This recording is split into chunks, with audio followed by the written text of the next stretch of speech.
Telespettatori di Tele4, buongiorno, bentrovati all'edizione delle 13:20 del nostro telegiornale. Partito oggi il maxi cantiere di Acegas APS AMGA in via Commerciale per il rifacimento delle reti dei sottoservizi nel primo tratto della via, quella tra Piazza Casali e via Sant'Anastasio. L'asse è chiuso dalle 8:40 di questa mattina con deviazioni in salita e in discesa già operative per autobus e veicoli privati. Sono 18 i mesi previsti per l'intervento complessivo della via. Sentiamo.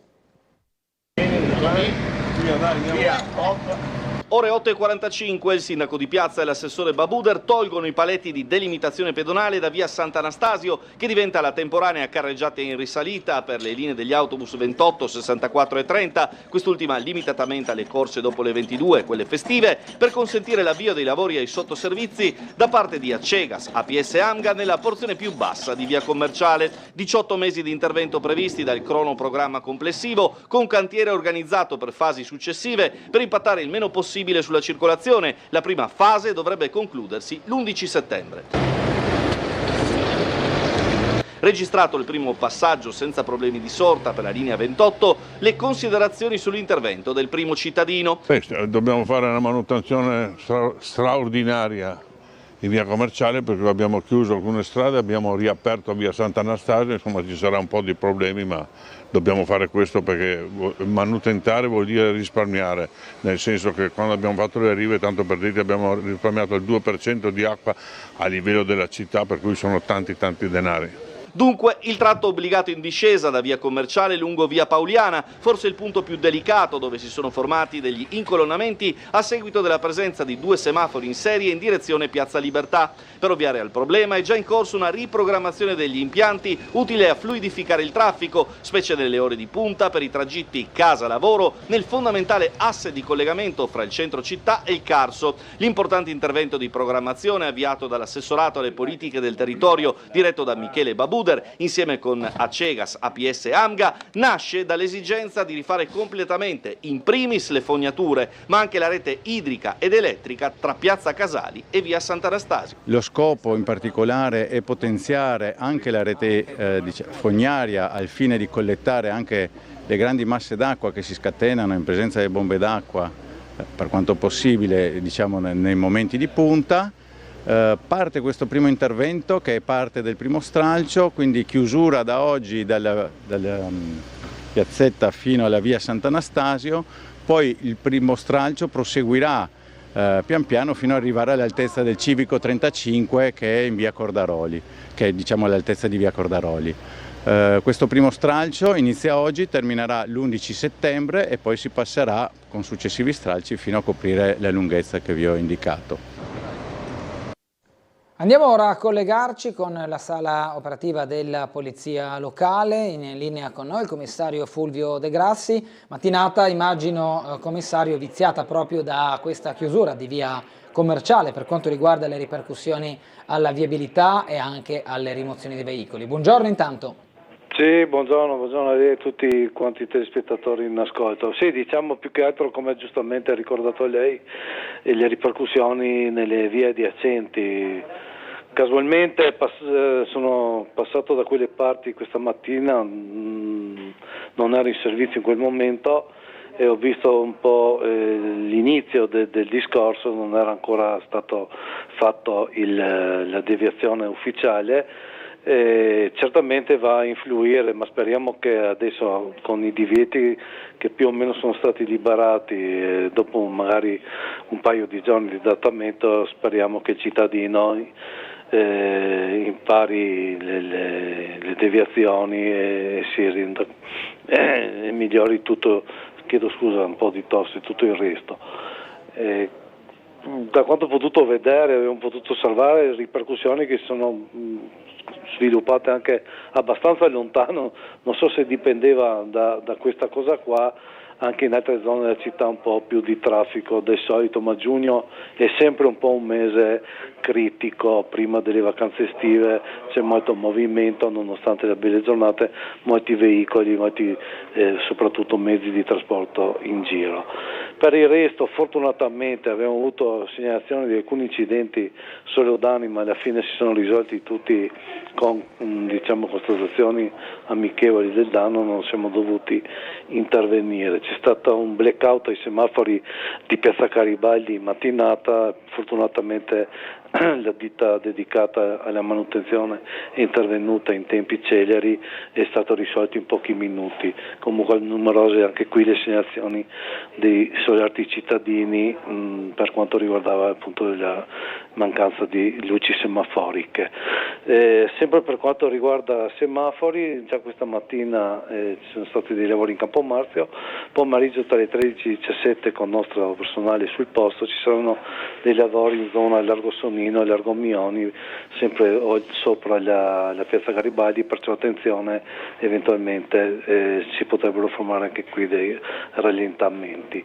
È iniziata la fresatura della via Mazzini, che anche questa, pur essendo un'arteria dedicata a un uso limitato a certe categorie, comunque può creare ripercussioni appunto sulle zone centrali adiacenti. Dovrebbero fresarla entro oggi, spero, e asfaltarla questa notte. Per quanto riguarda altro, non abbiamo altre cose particolari in agenda. Ricordo sempre la chiusura della Galleria Carso in direzione Trieste. In questo momento non abbiamo particolari interventi in atto, quindi vi restituirei la linea. Grazie al commissario De Grassi, buona giornata, buon lavoro. Grazie, un saluto a tutti. Grazie. Una donna di 85 anni è deceduta nella tarda mattinata di oggi dopo essere stata colta da un arresto cardiaco mentre passeggiava in piazza della Borsa a Trieste. L'anziana si è accasciata a terra ed è stata immediatamente soccorsa da 2 infermieri dell'ospedale di Cattinara liberi dal servizio e presenti casualmente in piazza che hanno utilizzato il defibrillatore pubblico installato nelle vicinanze. Sul posto sono quindi intervenuti un'ambulanza e un'automedica del 118 che hanno proseguito a lungo le manovre di rianimazione e proceduto all'intubazione della donna. Nonostante i tentativi dei sanitari, per l'anziana non c'è stato nulla da fare. Presenti anche gli agenti della questura di Trieste.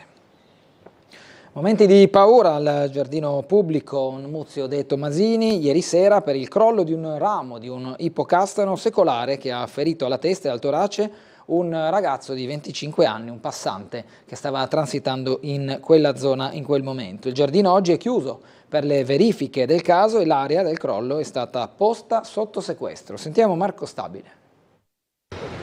Questi sono i monconi dei 2 grossi rami dell'albero secolare del giardino pubblico che ieri sono finiti addosso a un passante. Sono impressionanti le dimensioni della porzione di ippocastano crollata nel giardino pubblico Muzio de Tomasini e finita addosso a un 25enne che ha riportato traumi al torace e alla testa. Fortunatamente le sue condizioni non sono gravi, ma l'incidente avvenuto poco dopo le 19:30 di lunedì 15 giugno ha reso necessaria la chiusura del giardino comunale e il sequestro dell'area dell'incidente da parte della Procura della Repubblica, che ha aperto un fascicolo sul caso. Che ieri sera sono venuto per cercare di avere subito notizie, mi conforta che non ci siano state delle lesioni apparentemente gravi. Ovviamente il pensiero non ho avuto ancora modo di incontrare la persona che si è infortunata, ma va a chi ha subito, ecco, questa che per fortuna è andata bene come vicissitudine. Naturalmente spesso si associano il taglio degli alberi, i controlli a polemiche, e in questo caso invece si dimostra che nonostante numerosi controlli e molta attenzione può succedere comunque l'imprevisto e l'imprevedibile in alcuni casi. L'ippocastano è iscritto all'elenco degli alberi monumentali in Italia, soggetti a verifiche speciali tipiche delle alberature con diametro del tronco superiore al metro. Un ippocastano monumentale che è stato oggetto di 11 controlli dal 2023 in poi. È sempre stato classificato dai professionisti incaricati a basso rischio. L'ultimo controllo è 2024 e il ricontrollo prescritto nel 2027. Adesso siamo in attesa di sapere dall'autorità giudiziaria se potremo procedere alla messa in sicurezza e poi faremo dei controlli più accurati nella zona di cedimento. Un incidente imprevisto che pone però l'accento sul necessario e importante lavoro fatto quotidianamente dall'area interventi sul verde e alberature del comune di Trieste, spesso impropriamente nell'occhio del ciclone per proteste legate alla richiesta di non abbattere alberi da parte di comitati più o meno improvvisati, anche quando i tecnici ravvisano potenziali elementi di pericolosità. Come comune dall'inizio degli anni 2000 abbiamo sempre fatto tutti i controlli, ne facciamo 7-8 mila all'anno, affidati a gente di un'elevata professionalità, il che non esclude perché il rischio zero in natura non esiste, però gli abbattimenti sono tutti fatti a tutela della pubblica incolumità. Io sono qui da 11 anni, non abbiamo mai fatto abbattimenti per altri motivi. Si è spento nella notte a 73 anni Fulvio Costantinides, storico medico legale triestino e figura di riferimento per la medicina forense italiana. Per oltre 40 anni ha collaborato con procure e forze dell'ordine, occupandosi di alcuni dei più complessi casi di cronaca del territorio. Laureato con lode in medicina e specializzato in medicina legale, è stato anche docente universitario e autore di numerose pubblicazioni scientifiche. Negli ultimi anni il suo nome era tornato al centro dell'attenzione pubblica per il caso di Liliana Resinovic. Fu infatti il primo medico legale a esaminare il corpo della donna nel gennaio del 2022, sottoscrivendo una relazione che attribuiva la morte a un suicidio, una conclusione successivamente contestata dalla consulenza coordinata da Cristina Cattaneo, che ha invece indicato l'ipotesi dell'omicidio. Costantinides aveva sempre difeso il proprio operato, sostenendo che gli elementi raccolti all'epoca fossero stati correttamente valutati e che le diverse conclusioni derivassero da differenti interpretazioni degli stessi dati. Al netto però di questa chiusura di carriera, quella del medico Costantinides è stata una figura molto importante a livello triestino e non solo. Anziani non autosufficienti, dalla ricerca dello SPI della CGIL, illustrata questa mattina nel corso di un incontro pubblico, emergono carenze di personale e servizi ancora troppo sbilanciati a carico delle famiglie. Sentiamo. Le condizioni di vita degli anziani non autosufficienti tra residenzialità e assistenza domiciliare sono state al centro del convegno odierno promosso dallo SPI CGIL, che ha presentato i primi risultati di una ricerca sulle strutture di accoglienza e sui servizi di cura in Italia. Lo studio, realizzato attraverso interviste ai familiari degli ospiti di diverse residenze assistenziali, mette in evidenza luci e ombre di un sistema chiamato a confrontarsi con l'invecchiamento della popolazione e con un numero crescente di persone fragili. Tra i temi emersi la carenza di personale, il forte turnover degli operatori e la difficoltà di garantire attività di socializzazione e assistenza personalizzata. Le testimonianze raccolte raccontano strutture spesso orientate soprattutto agli aspetti sanitari, mentre risultano più deboli quelli relazionali e legati alla qualità della vita quotidiana. Criticità riguardano anche gli orari, gli spazi, la comunicazione con le famiglie e la limitata presenza di figure come psicologi e geriatri. Come si invecchia è il tema che è al centro di questo convegno di oggi. Quindi vuol dire in buona sostanza affrontare i temi della non autosufficienza, dell'invecchiamento attivo. Oggi sappiamo ad esempio che abbiamo circa 40.000 persone non autosufficienti nella nostra regione, 10.000 stanno in struttura residenziale, 10.000 circa sono seguiti dal Fondo dell'autonomia possibile. Domanda, gli altri 20.000 cosa facciamo? Perché sappiamo che è un dato in continua crescita. Se pensiamo che 10 anni fa noi avevamo il 26% di popolazione anziana, oggi siamo al 28%, ma tra 10 anni saremo al 33%, cioè questo vuol dire che c'è un'accelerazione fortissima dell'invecchiamento. La ricerca evidenzia inoltre come il sostegno alle persone anziane continui a gravare in larga parte sulle famiglie, in un contesto in cui i servizi pubblici restano insufficienti rispetto ai bisogni. L'obiettivo indicato dallo SPI CGIL è quello di rafforzare il confronto con istituzioni e gestori dei servizi per costruire un sistema capace di trasformare le strutture da semplici luoghi di cura a veri luoghi di vita. Scattano i pattugliamenti estivi della polizia locale a Barcola, focus su maranza, degrado e droga. Parallelamente, dicevo, inizieranno anche dei controlli Movida che, così come tutto il resto della città, interesseranno anche questa zona. Non solo di giorno, controlli potenziati anche di sera per scongiurare le azioni dei maranza. Barcola nel mirino della polizia locale, una risposta anche alle richieste di alcuni residenti della zona presenti alla conferenza stampa che hanno lamentato episodi di degrado e disordini soprattutto nelle ore serali.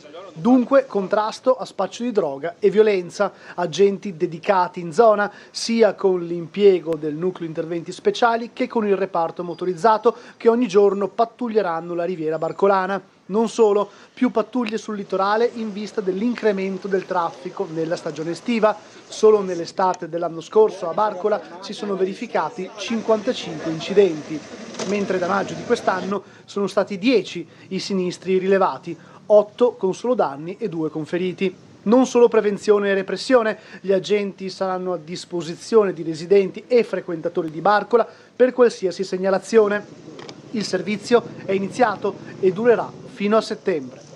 Questo controllo speciale di Barcola, 4 persone, 2 del nucleo interventi speciali e 2 del reparto motorizzato con competenze diverse che vigileranno e saranno a disposizione della cittadinanza. Un servizio che nasce appunto 4 anni fa su segnalazione e su richiesta di tanti cittadini e cerchiamo di fare deterrenza, di incontrare la cittadinanza e di essere a disposizione di tutti e anche dei turisti che cominciano a frequentare numerosi la riviera barcolana. Ci prendiamo qualche minuto per la pubblicità, torneremo però tra poco. Ritrovati con il telegiornale di Tele4, controlli rafforzati delle forze di polizia nelle aree calde del centro cittadino. Preoccupano risse e accoltellamenti. Con l'estate si teme una recrudescenza del fenomeno che vede protagonisti i Maranza. L'intervista con il questore di Trieste, Lilia Fredella. Il fatto che i coltelli siano, se non una nuova tipologia di presenza e anche di possibilità di aggressione, è stato certificato dal nuovo decreto sicurezza, per il quale insomma esistono delle precise normative che devono essere rispettate, per cui certamente i coltelli sono una preoccupazione, però insomma lavoriamo anche su quello. Dalle lame ai bastoni, dalle mannaie alle mazze chiodate, come quel famoso arsenale trovato a inizio anno da una troupe della nostra emittente fra le siepi di Piazza del Perugino. Sempre più spesso, durante le risse, spuntano i coltelli e altri strumenti di offesa. Quasi sempre i protagonisti sono i Maranza, minorenni o appena maggiorenni. E tanto alcol a veicolare gli episodi di violenza. La primavera ha messo a dura prova le forze di polizia, spesso intervenute di sera e di notte nel pieno centro cittadino di Trieste per sedare le risse o alla caccia dei responsabili delle violenze. Un allarme che ha portato il Comitato per l'Ordine e la Sicurezza Pubblica a ristabilire la vigilanza degli steward nella zona della Movida, da piazza Ponte Rosso fino a via del Lazzaretto Vecchio. Con l'estate verranno anche rafforzati i controlli di polizia e carabinieri con dei presidi mobili nelle zone calde della città. Sì, glielo confermo, sì. Tutte le zone diciamo di maggiore aggregazione. Fra le aree di Trieste dove la situazione è più critica c'è Piazza del Perugino. Nelle ultime ore i residenti della zona hanno rivolto l'ennesimo appello alla nostra emittente per veicolare un messaggio: vogliamo più sicurezza. Quasi ogni notte la piazza è invasa da Maranza che ascoltano musica ad alto volume. Spesso negli ultimi anni, fino ad oggi, abbiamo documentato episodi di violenza anche gravi. Allora io lo capisco e credo che abbiano anche ragione. Dovunque vengano rappresentate delle situazioni noi cerchiamo di intervenire. Non sempre possiamo garantire un servizio fisso in una piazza piuttosto che un'altra, probabilmente perché siamo anche un po' concentrati a seguire i momenti da una parte e dall'altra, però certamente i cittadini se riscontrano qualcosa, anzi colgo l'occasione perché l'abbiamo pubblicizzata recentemente, anche la nostra app YouPoll con la quale si può chiamare in diretta il 112 e si possono anche caricare dei video. Io non voglio competere con gli organi di stampa e con i video, però magari l'hanno mandato a voi e non hanno chiamato noi. Allora tutte e due le cose, fanno bene a comunicarlo a voi perché è giusto che si sappiano le cose, però magari se ce lo dicono anche a noi in diretta interveniamo più celermente. Avevamo parlato poco fa della scomparsa di Fulvio Costantinides, medico legale, storico medico legale triestino, figura di riferimento per la medicina forense italiana, con una breve analisi di quella che è stata la sua carriera e poi il finire di carriera con il caso Resinovic. Adesso andremo a vedere invece un servizio che andrà a tracciare meglio il profilo di Fulvio Costantinides, che oltre il caso, diciamo, Resinovic, che lo ha visto impegnato nell'ultima parte proprio del suo percorso, ha sicuramente contribuito a livello cittadino e non solo a crescere la competenza della medicina legale in città e, come detto, non solo. Sentiamo. Arrivava al volante del suo Defender color verde, gli occhiali rettangolari, i baffi e l'immancabile senza maniche caccia e pesca. Fulvio Costantinides non era un, ma il medico legale di Trieste. Il patologo forense e docente universitario è morto nella notte all'età di 73 anni. In pensione dopo 40 anni ha realizzato le perizie sui gialli più complessi che la cronaca giuliana ricordi. Personalità di spicco nel mondo dell'anatomopatologia italiana, con 100 pubblicazioni all'attivo, era professionale ma schivo, mai loquace davanti al microfono, nel solco del segreto professionale e investigativo. Di solito, come nel caso del delitto di Gretta nel lontano 2011, il commento restava nel solco del consueto "bisogna vedere con le autopsie". Cioè qui è difficile dire che cosa abbia cagionato veramente il decesso. Solo l'autopsia potrà dirtelo. Per sentirlo parlare in modo diffuso, se non una lezione o un convegno, bisognava assistere a qualche procedimento giudiziario dove interveniva per dirimere questioni tecniche circa l'ipotesi sulla dinamica di un delitto, come quello che nel 2014 costò la vita a Don Rocco. La diagnosi arriva facendo, mettendo assieme tutti i sensi. Se qualcuno manca, non cambia assolutamente nulla. Nell'ultima parte di carriera il suo nome è rimasto legato a doppio filo al caso di Liliana Resinovic. Costantinides fu il primo a pensare all'ipotesi del suicidio, fu lui a rilevare come la presenza dei sacchetti in testa al cadavere e ai sacchi neri attorno al corpo fosse una consuetudine vista più volte nella sua carriera. Un personaggio unico e impossibile da rimpiazzare nell'immaginario collettivo della città, da cui decine di colleghi hanno imparato un mestiere difficile e iperspecialistico, ma anche un uomo dalle caratteristiche irripetibili, quelle a cui qualche romanziere che ha attinto in passato alla cronaca locale si è sicuramente ispirato. Grazie a un accordo sottoscritto con il Comune di Trieste, la Questura avrà accesso diretto alle registrazioni delle telecamere pubbliche, intesa che consentirà di sveltire i processi di indagine seguendo l'esempio delle grandi città italiane.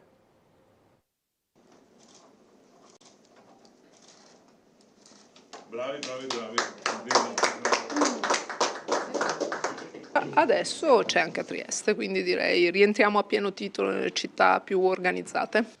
Sottoscritto fra la Questura e il Comune di Trieste l'accordo della durata di 3 anni che disciplina l'utilizzo delle immagini di videosorveglianza delle telecamere pubbliche. Niente più passaggi al comando della Polizia Locale di Via Revoltella per acquisire i video. D'ora in poi la Questura potrà accedere tramite credenziali dedicate ai sistemi di autenticazione protetti alla visualizzazione in diretta delle telecamere autorizzate, alla consultazione dell'archivio video e allo scaricamento dei filmati autorizzati. Meno burocrazia dunque per consentire di velocizzare le operazioni di visione delle immagini, favorendo l'attività di prevenzione e repressione dei reati, nonché la gestione quotidiana dell'ordine pubblico. Inoltre, l'intesa autorizza la Polizia Locale a istituire nel proprio comando un posto di fotosegnalamento. La Questura si occuperà della formazione di almeno 20 operatori del corpo municipale per l'esecuzione delle procedure. Tutti gli accessi, le visualizzazioni e i download saranno rigorosamente registrati. A Trieste questa collaborazione c'è, è presente, anzi è in crescita. Cerchiamo veramente di utilizzare ogni strumento possibile per lavorare assieme nel modo migliore possibile. Questo protocollo ne è una testimonianza importante. La parte delle immagini, dell'estrapolazione delle immagini è sempre stata disponibile, però certamente era un aggravio di lavoro per la Polizia Locale e ovviamente un passaggio di tempo, cioè venire negli uffici della Polizia Locale, scaricare le immagini, riportarle in questura, ovviamente implicava richiedeva un certo lasso di tempo, invece così sarà una cosa diciamo più immediata. Per la parte invece che riguarda il fotosegnalamento è una velocità maggiore per la polizia locale effettuare il fotosegnalamento e in questo caso mi sono dimenticata prima nell'interlocuzione di ricordare che dipende dalla direzione centrale per la polizia scientifica e la polizia cibernetica l'autorizzazione a consentire alle polizie locali di effettuare questo tipo di fotosegnalamento. Massiccia operazione di polizia l'altra notte nell'area di Bertocchi, a poca distanza dal confine di Rabuiese, per un bancomat fatto esplodere nella frazione di Capodistria. Posti di blocco anche in direzione dell'Italia. Una fortissima esplosione nel cuore della notte, quella che ha svegliato i residenti di Bertocchi, frazione di Capodistria, poco distante dal confine muggesano di Rabuiese. Una banda di professionisti ha fatto saltare il bancomat dislocato proprio a fianco dell'ingresso del supermercato Mercator. Se le immagini del day after potrebbero far pensare addirittura a una ristrutturazione del foro commerciale, quelle pubblicate di prima mattina dal Primorski Dnevnik forniscono chiara testimonianza di quanto sia stata violenta la carica che ha fatto saltare la cassa blindata dell'erogatore di contanti. L'episodio è avvenuto alle 2:55 del mattino ed ha immediatamente messo in allarme la polizia di Capodistria, che ha immediatamente fatto scattare dei blocchi stradali sia in direzione dell'Italia che dell'interno della provincia slovena per intercettare la banda in fuga. Non è escluso che i ladri abbiano utilizzato un valico agricolo o minore per sfuggire alle volanti. Ora il lavoro di investigazione spetta alla polizia slovena, coadiuvata sul posto dal reparto degli artificieri, che hanno raccolto tutte le possibili informazioni e tracce dell'esplosivo utilizzato dai soliti ignoti. Chiudiamo qui il telegiornale delle 13:20, grazie per averci seguito e buon proseguimento con i nostri programmi.